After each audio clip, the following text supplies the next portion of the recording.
Welcome, everybody, to Primo Perspective. I'm Kristen Borth. And I'm Lorie Mills, and we have a fascinating topic today. We're going to talk about contract exhaustion. So, Kristen, why don't you take it away? I will, because I have never had my own contract. Lorie and I were talking, and I have never been on the client side owning a contract that I was dealing with my vendor. I've always been the vendor. And so my curiosity started to get to me because Lorie has had plenty of contracts on both sides, as vendor and contractor and client. But she had so much incredible experience that she was able to share with me, who has only ever been a vendor.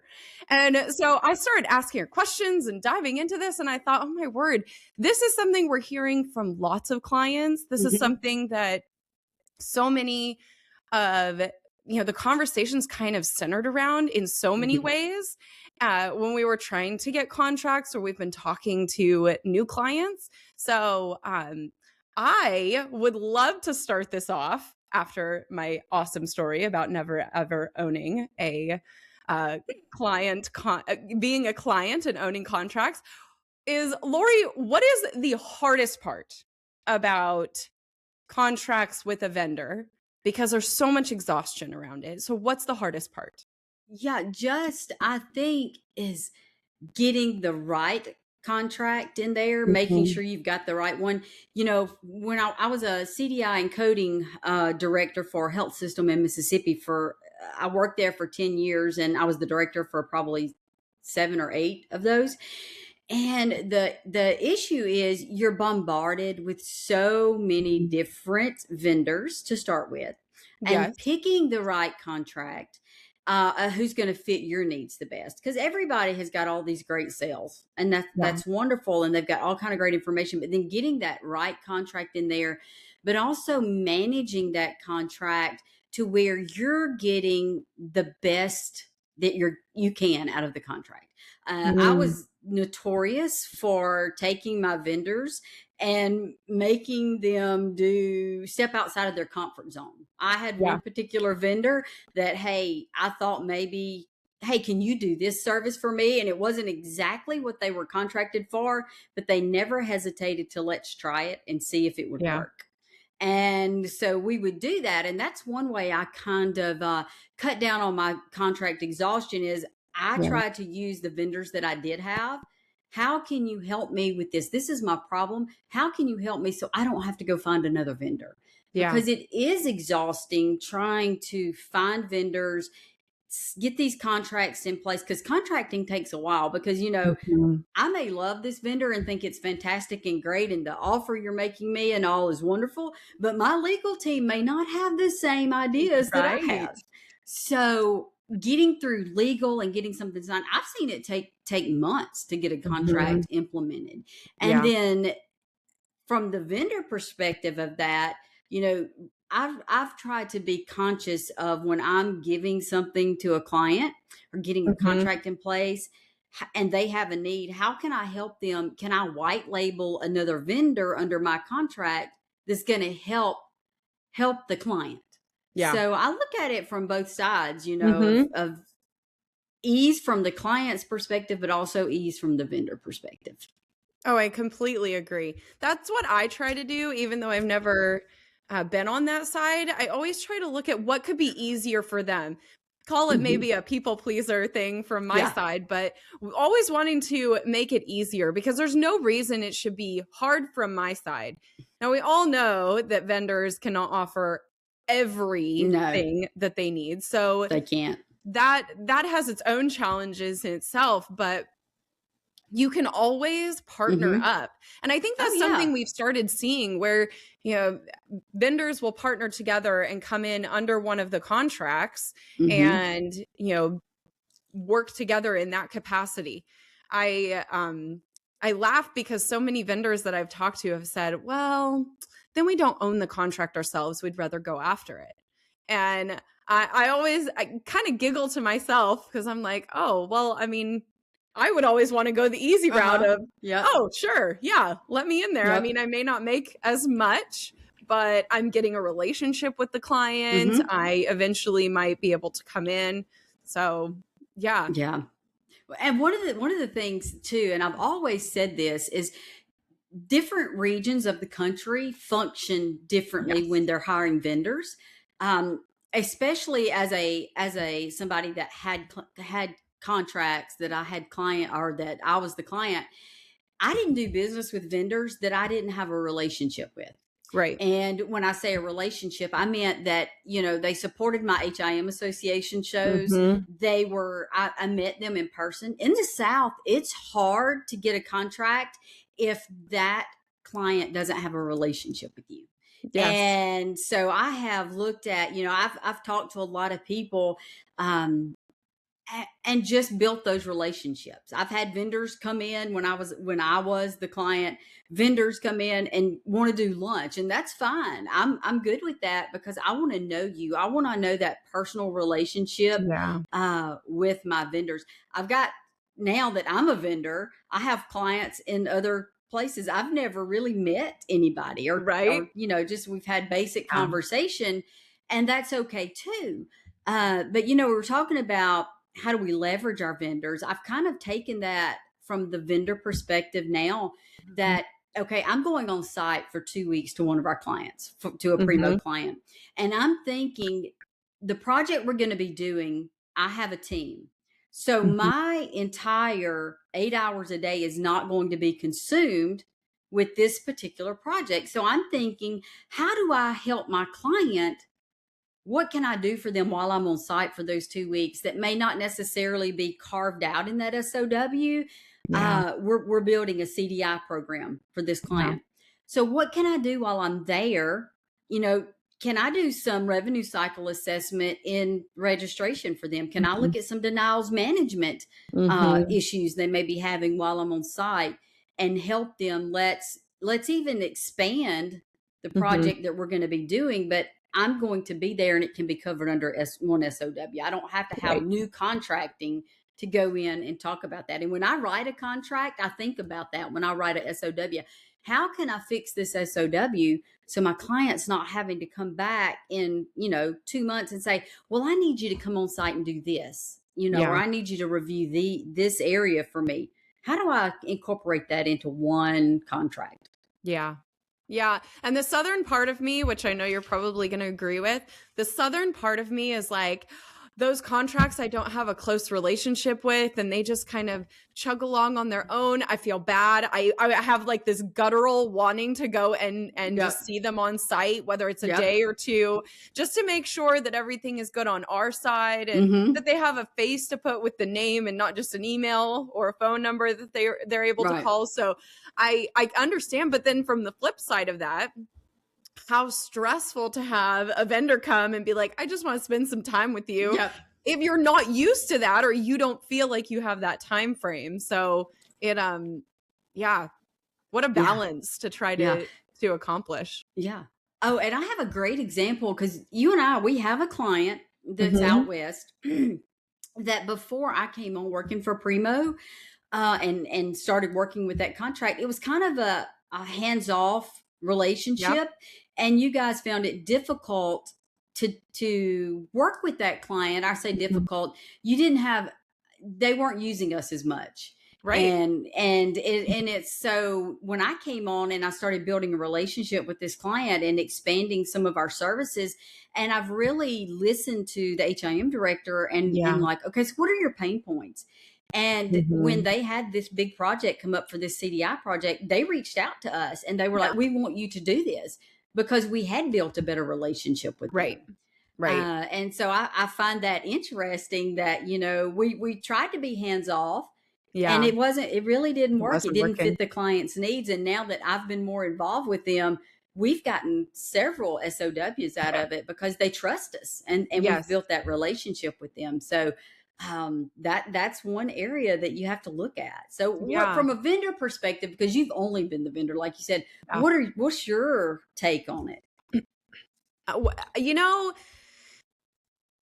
And again, I'm going to point back to it probably being that people pleaser side of me, but it's always been about the client. But I think there's something to be said for just a genuine approach to your services or to approaching your clients, because oftentimes what I think happens is, and this is nothing against salespeople, I am not a great salesperson, but we have a stigma around car salespeople anyways. So we'll just play off of that. But, too often there's these salespeople that come in and it's like, listen to all of our services and listen to all this, and we can do all of this for you. And let me get you, an SOW so you can review it. And then we'll get a contract going. And they're pushing, when oftentimes what I think from the vendor side is that more subtle approach where you start to move into a relationship and a connection with the client. Yep. And they might not be your client, or they might be your client in one area, but you're wanting to expand. Yeah. And you get the opportunity to, understand their world, because we all know HIM directors are pulled in so many directions and that they've got a lot that they have to juggle. But if you can minimize the amount of time that you take for them, but also maximize your impact with them, meaning you connect with them in some way, on some level. Yeah. And it may be the weirdest connection.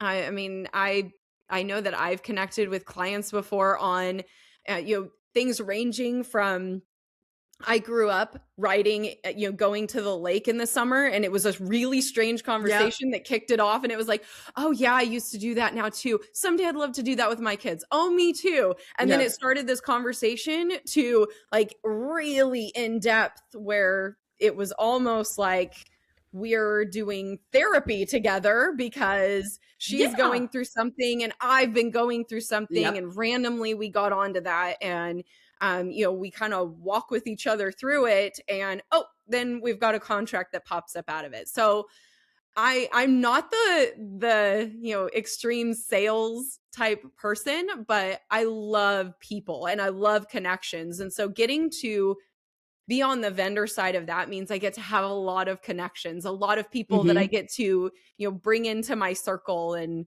we can talk about different things, and I get to hear what they're, going through, like you. Oh yeah. And I've had some great relationships with vendors when I was the client. And I think about, I had one vendor, and I'll call their name because Kristen and I both love these people, and we use them, and we're friends with them. And so Faircode, who is a DRG validation company, I was a client of theirs, and we're still really close with them, even though I'm on the vendor side. But one thing that I got them to do when I was at my old hospital is I was needing some clinical validation education for my staff. They were, really good coders, great coders. And I had some that did not have as strong of a clinical background as others. So I reached out and I was like, okay, Faircode guys, this is what I need. I need you to build me some education on these high risk denial diagnoses. So they did. And then they turned around and made it a line of business. I got so tickled because they were like, oh yeah, we started doing this line of business because you asked for this. So they developed the education for my staff and turned around and then sold it to other clients and started hosting webinars for their clients during the month. And that they were able to offer CEUs for. And it was just funny because it was an ask that I did. And then they used that because it was a need that we had in our area. They used that to grow a service line for their company. And so, it's right. You never know where those relationships are going to go. And so it's great that we were able to do that. And that, I know this is about contract fatigue that we said we were going to start, but never hesitate to ask one of your vendors to investigate or to do something, because they may be able to fill that need and you don't have to go find another vendor. Right. Which minimizes that exhaustion. Now, was Faircode one of those really, those vendors that you were maybe a little bit spicy with and blunt with at the beginning? Oh, yeah, I always am. And so one thing, and being on the vendor side now, and I do appreciate it. And I've always had vendors tell me this when they've worked with me, they never had to guess where their contract stood. Yep. because I would either say, hey, you're doing a great job. I really like Mhm. this. This is wonderful. Or, and I'm very blunt, people that know me know Yep. this. I would tell you, you suck and I need you to fix this. And if But you don't fix this, you're out. But as a vendor, that is the easiest like client that you can work with. It's the ones that are Yeah. like, yeah, everything's fine, and it's not fine that you Right. start to worry about, but you don't know that it's not fine until it's either almost too late or too late. So Right. I would much rather have somebody bluntly tell me that they don't like something or that they're Yeah. unhappy with something. We had a client when I first started back with Primo, and Debbie saw my ultra super determined personality come out because she did not like me. She wouldn't use my name. She wouldn't, like, she would call me, things like your girl to Debbie. And I was like, I'm going to win this woman over. I like her and I'm going to win her over because she was blunt. And by the end of that contract, we sure did win her over. And I loved the contract because I knew where it stood. I always knew where it stood. Even if it was bad, I would say, "Oh, thank you. Let me get back to you on that. I'm going to fix it," or, whatever.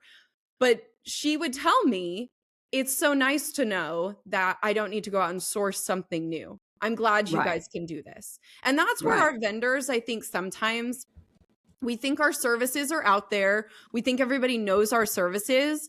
But in all honesty, like the papers that we're giving out at conferences, the website that we have is not something that they always have time or Right. even think to dive into. So when you're able to have those honest conversations, you start to be able to showcase more your services, and people listen to that better when you're connected to them versus here, have this, postcard that shows us 42 things that you can do kind of thing. Yeah. So, and as you know, and a lot of people, they know this, we're not a coding vendor. We we are not a coding vendor, but you and I have partnered with another vendor, and their name Code Health.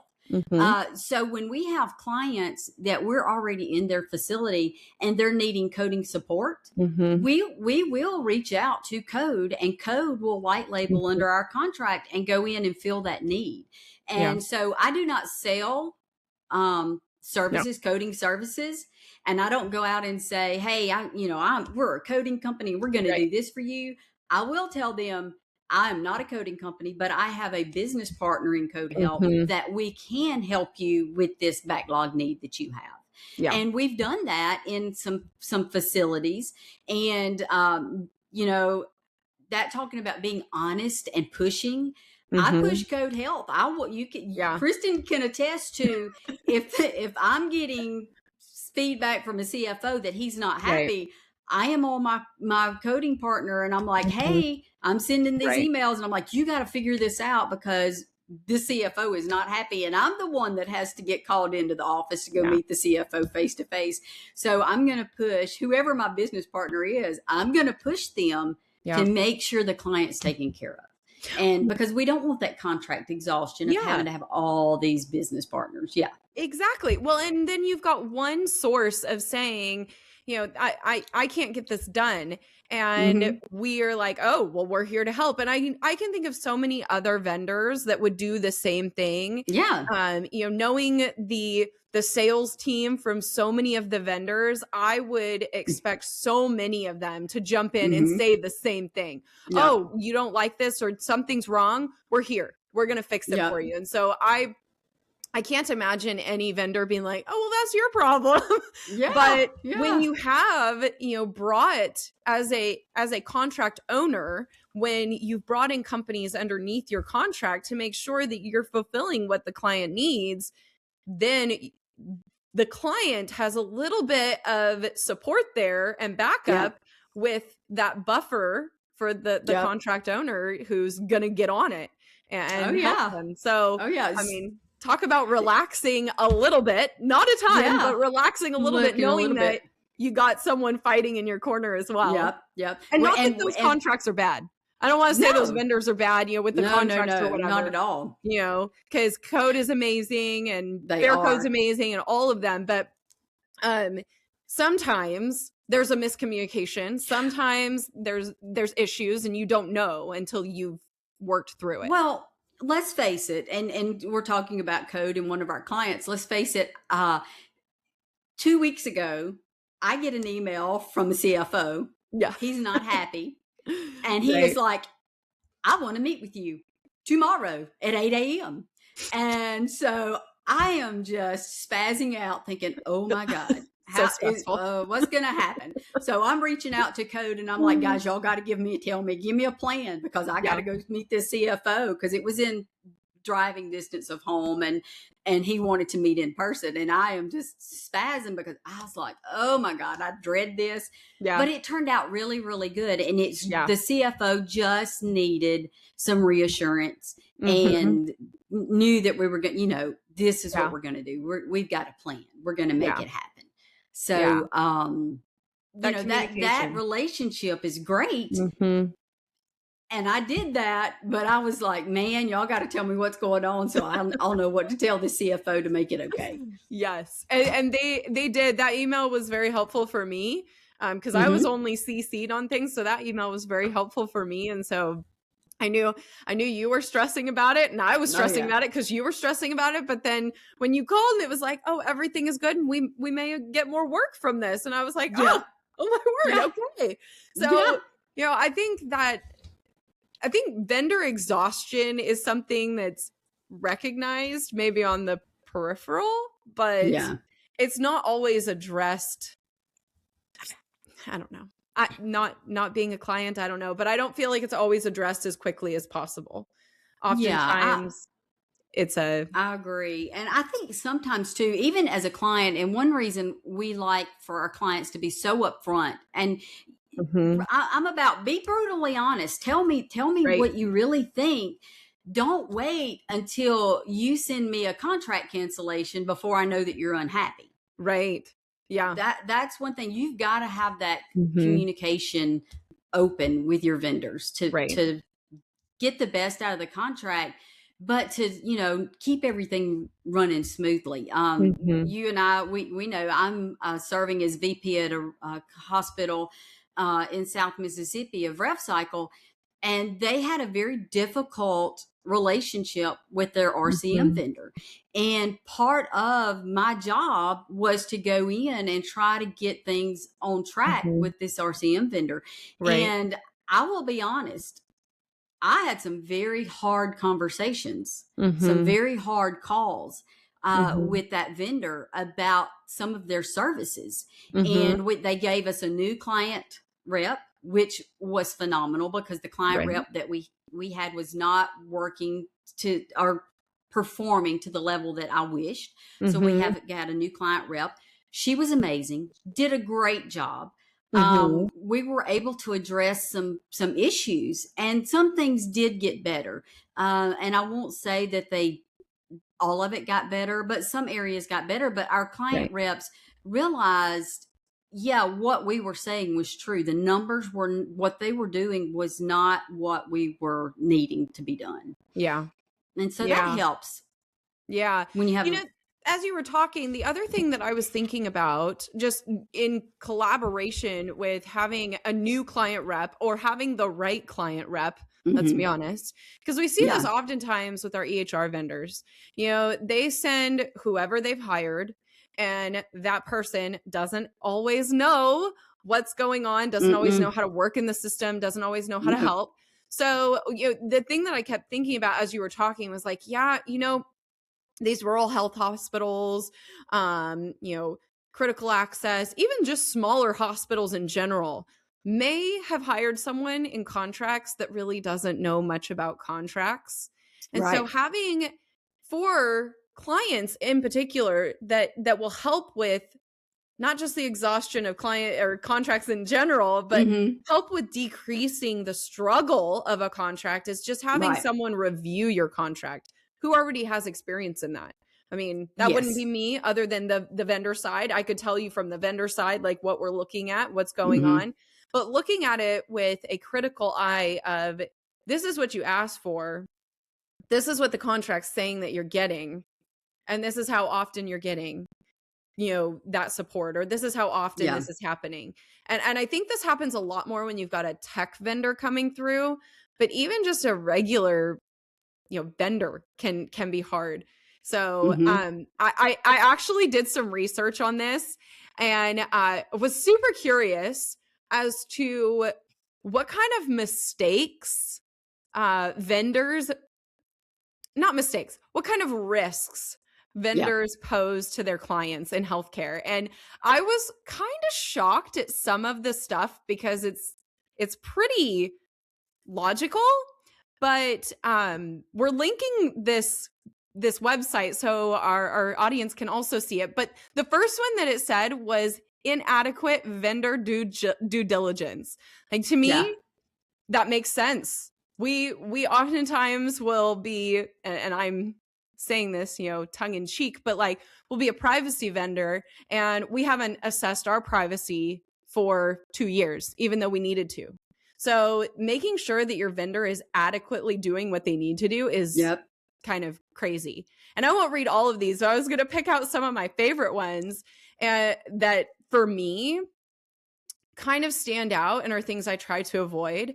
And Lorie, I know you do this next one too, but vague contractual obligations. I mean, this is what we're talking about, right? Where we're saying, have somebody else review your contract. Well, that's because it's vague, and you don't understand that's vague because you think they're interpreting what you're asking for.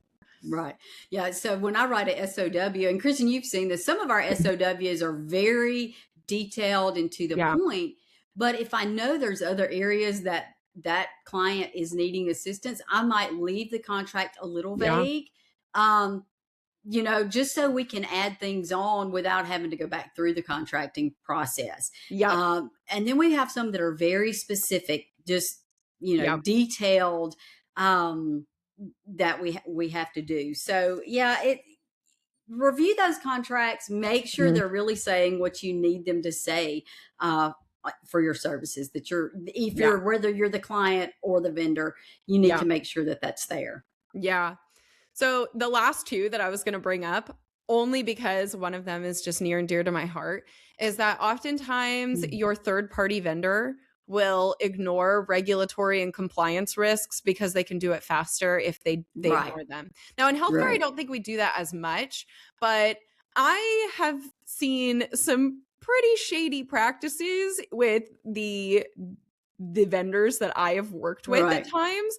I'm like, well, actually, we should take some steps back. That doesn't mean that they were, completely off their rocker and that they were not compliant, but things that really, if our clients are needing this to be protected, why are we not protecting it better, kind of thing. And then the last one is that I know that I've seen this too often, failing to leverage technology and tools that would make our jobs go faster, because let's be honest, if it takes a little bit longer, we can bill more, which is not good for our clients at all. I mean, it's sure, it's great for us, but there are technology platforms and tools out there that we could use to make us move a little bit faster, to support the project a little bit more thoroughly. So anyways, I thought those mistakes were my favorites to look at, but there were about 8 of them, and they were very interesting to me that, they called out those risks in particular with our vendor contracts. Yeah. One thing I always looked at was how willing the vendor was to work with me as a client. For the needs that best fit us. I had a vendor that, they have a separate platform that all their work was done in. It didn't interface into the record. Well, I didn't want my coders having to go into their system to get what they needed every time. So I did work a deal out with the vendor. Okay, I need you to do this.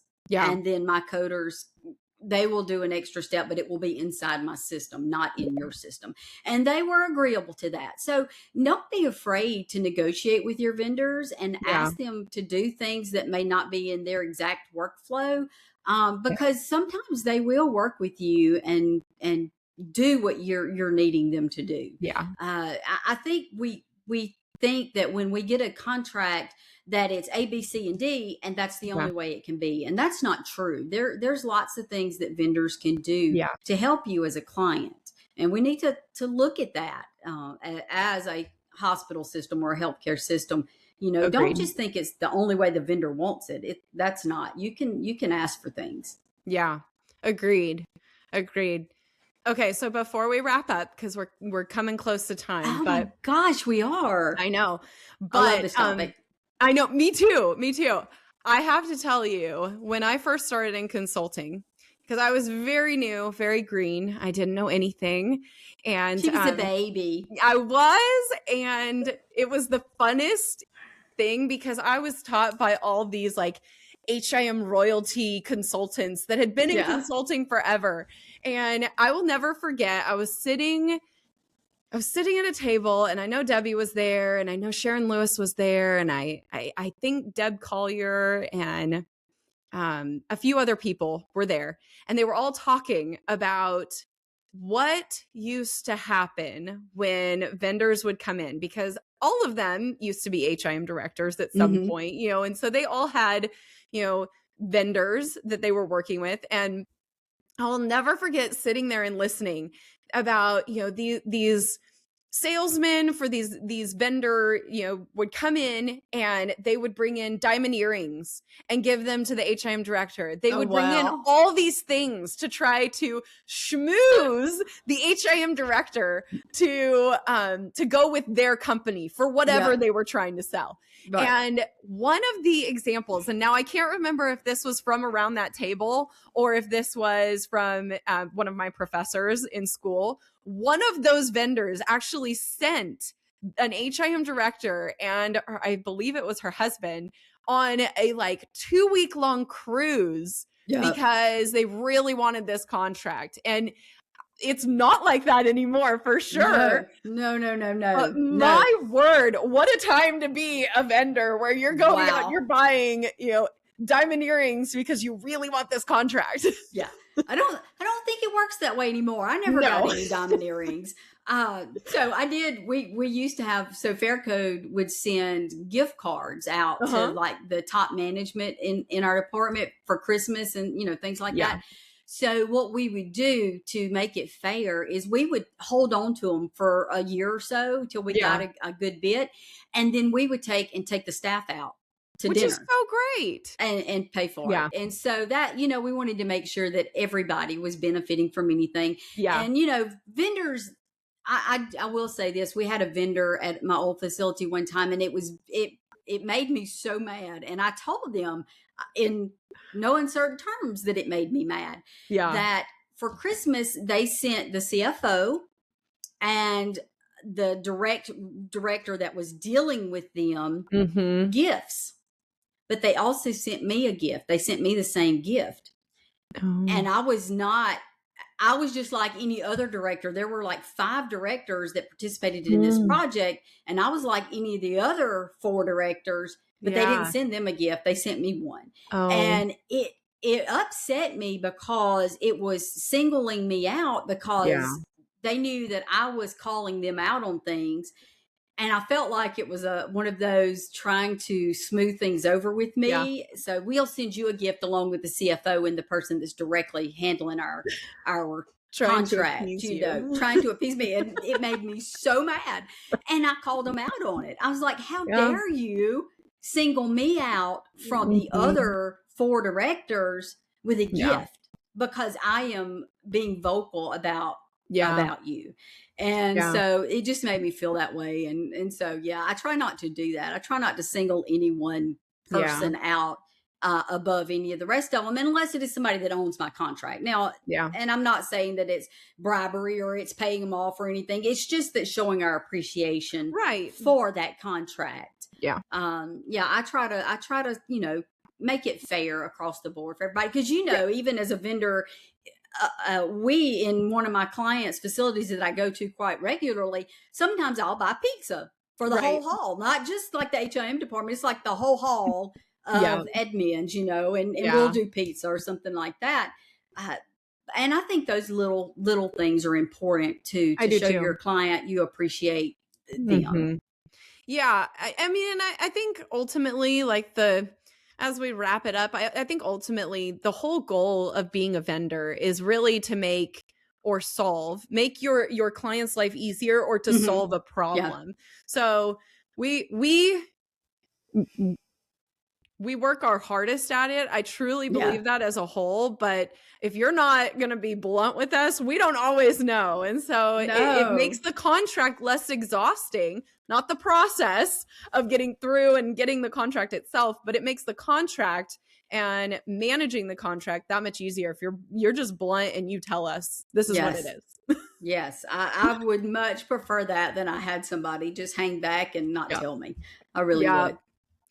Yeah. So Well, Lorie, this was a fun conversation. it was. It was a great conversation. I'm glad you came up with this topic because it's really has been very interesting, Yeah. and I enjoyed being able to share my experiences. So, if any of our listeners out there, if you guys have any experiences you want to share, hey, send it in. We would love to talk about it on the air. I know some of you old HIMers, y'all have got stories from back Oh, in the yeah. day. I've got several. Those are things we would love to hear about, and we can Hmm. talk about them on the air about the difference between the old HIM and the new, Yeah. Oh, things that'd that be so happen. fun. So just send us an email, and we'll be glad to talk about that. So looking Yeah. forward to seeing those things. Yeah. All right. Well, we'll see you all next time. All right, laters.